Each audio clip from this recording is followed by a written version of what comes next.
Let's talk Malcolm Young. I want to get into Up to My Neck and You and talk about some of the things he does technique-wise and how I play it to get it close to right, or as close to him as I possibly can. Eventually I'm going to make gear videos going into the amps off screen that I use, and all the plugins and secret things that I use to dial in his tone as much as possible, including the guitars. I know I already mentioned them in a vlog, but we're going to go back into them. We'll look at all the tricks of the trade, and I'll tell you a way to get this tone completely digitally. I know that scares some people, but it's an easy way to get the tone at home. You're gonna need some tools and some tricks, but it'll get you close. So we'll do that eventually. Now that I have April and May off, not the whole month off, but we have a good amount of time off, these next coming months, we're gonna nerd out about gear more, and I'll start making more tutorials like this. So anyway, Up to My Neck and You, let's get into it.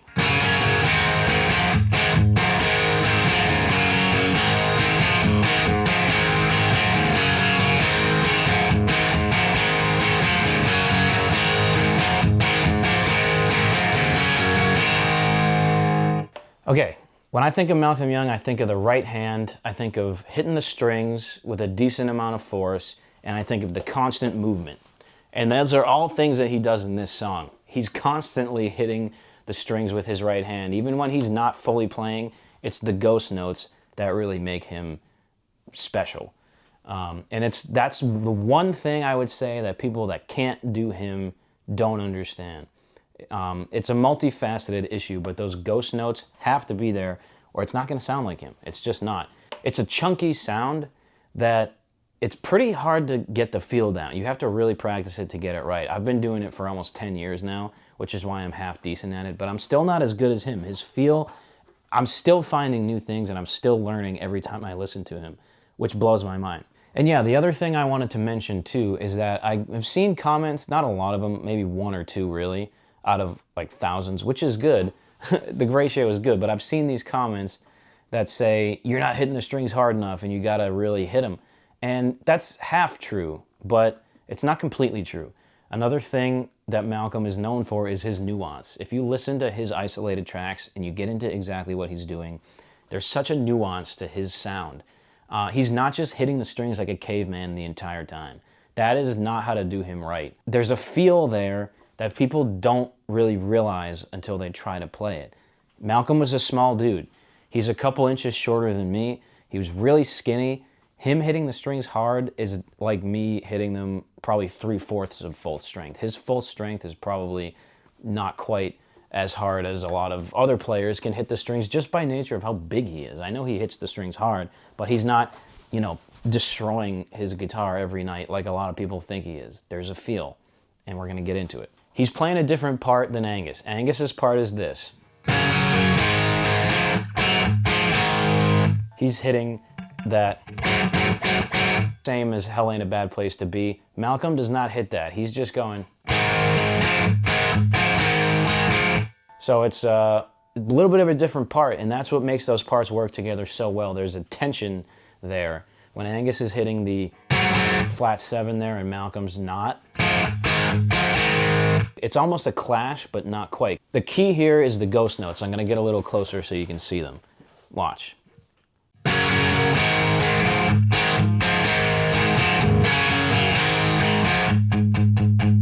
you hear that little ghost note? That's key to his sound in a way that I can't even begin to emphasize. It's in every single song he plays. He does it all the time. Whether or not he's thinking about it, he just does it.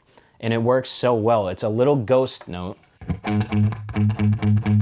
You know, it's not much, but it keeps his right hand moving. Let's hear it without that.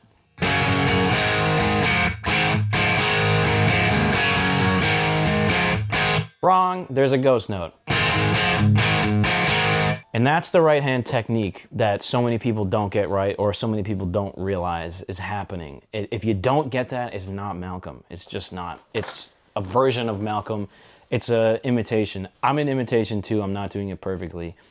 But you have to have those ghost notes in there. And the other thing I think of when I think of Malcolm is elevating throughout the song. It blows the roof off the thing at the end of it. He's cranking, you know, he's hitting the strings a lot harder. He's really powering through, but at the beginning, he's not going crazy. He's laid back. It's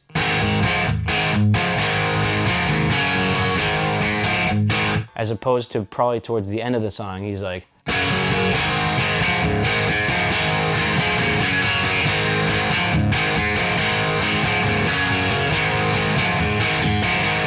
He's hitting that A string so many times in between the riff, because it is part of the riff, but it's in between the main notes. That is such classic Malcolm Young stuff. And if you don't have it in there, it doesn't work. You know, there's a difference between ghost notes and just hitting the string in between the notes. It's not this. You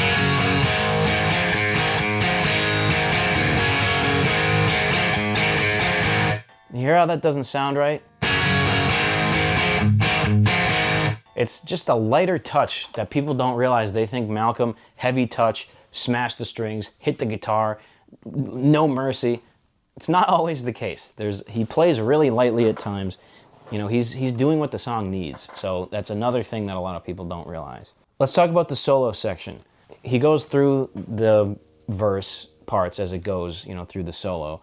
But there's a couple little licks there that are really great, that are classic Malcolm things as well. So it's...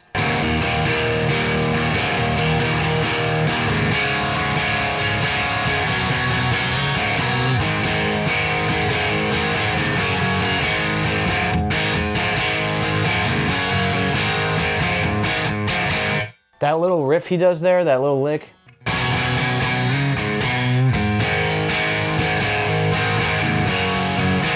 It all comes at that moment where the solo's about to hit that crescendo, elevate, hit the highest point, and he hits that lick and it just adds so much. Without it, it's not the same.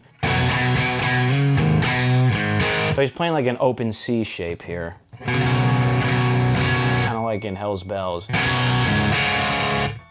But he slides up to the D on both fingers, it sounds like.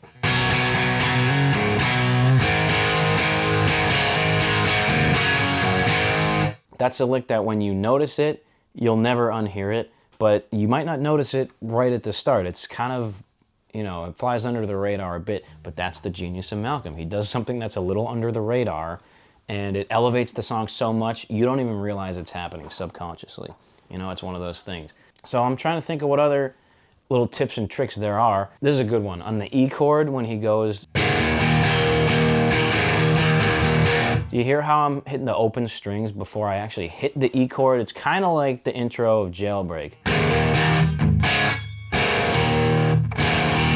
He's basically hitting the D through E string open, even maybe the G, but he's hammering on an E chord.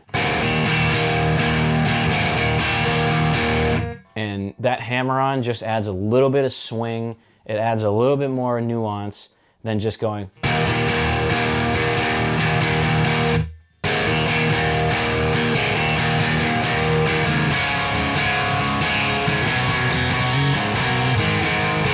The other thing I'm doing that's probably noticeable right off the bat is a lot of downstrokes. I'm chunking on these strings, hitting down as much as possible, because that's where that chunky sound comes from. You want those low strings, even if you're not playing them, you want them to like hear the chug. This guitar, it's super resonant. It has the hollow, it's almost completely hollow. So when you hit those low strings, you can hear that. Listen to that. Do you hear that resonance in the guitar? It's part of what gives those harmonics and what makes that sound so much fuller is when he hits, you know, even a D chord. He's just blocking the E string with his thumb and he's hitting the A through the B string. But that low E is a little chunk at the beginning of the chord that's different than just, and it's so much fuller, so much thicker, it has so much more life to it. And that's what Malcolm is all about. I feel like I rambled on and didn't really say much this video. It's just a start for me. You know, I want to get deeper into these things and look a little bit more at the technique. But when I think of Malcolm Young, I think of the right hand. I think of the sense of time. He's laid back. This is another thing that a lot of people don't realize, or you realize it, but it's hard to capture, is he's playing laid back.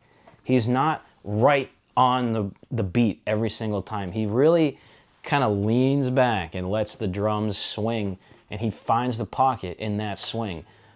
It's not like... It's a little bit more.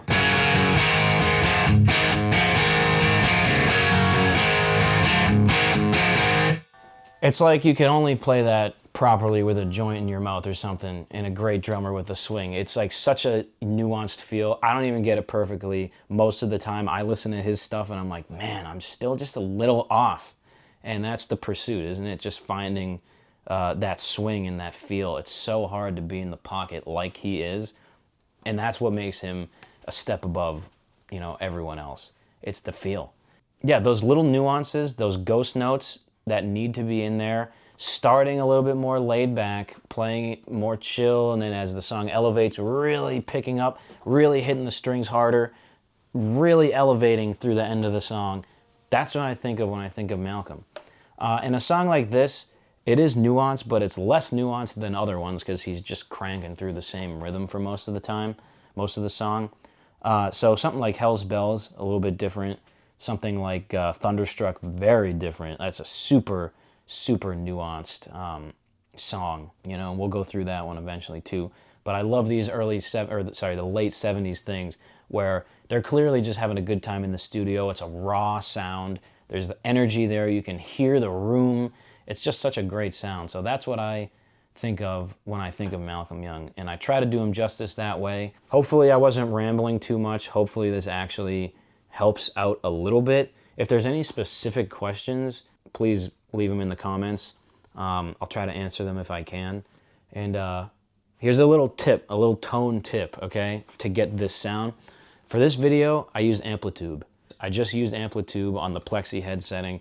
There's a lot of other tricks that I do aside from that, but you can get this sound with Amplitude easy. And a couple other little things that I do outside of that I will show eventually. There's a little secret sauce going on. But we'll get into the amps. We'll get into that stuff more in depth another time. I hope this was all right. I hope you may have learned a thing or two. I don't play everything exact. I play like my own interpretation of it. So, you know, don't go on and say, you're not doing this right. You're not doing. It's how I think Malcolm's brain works is what I'm trying to do. So, you know, I hope I did an okay job of explaining this one. It's the first of many. You know, we're going to get into everything he does. Eventually, I want to cover the whole discography.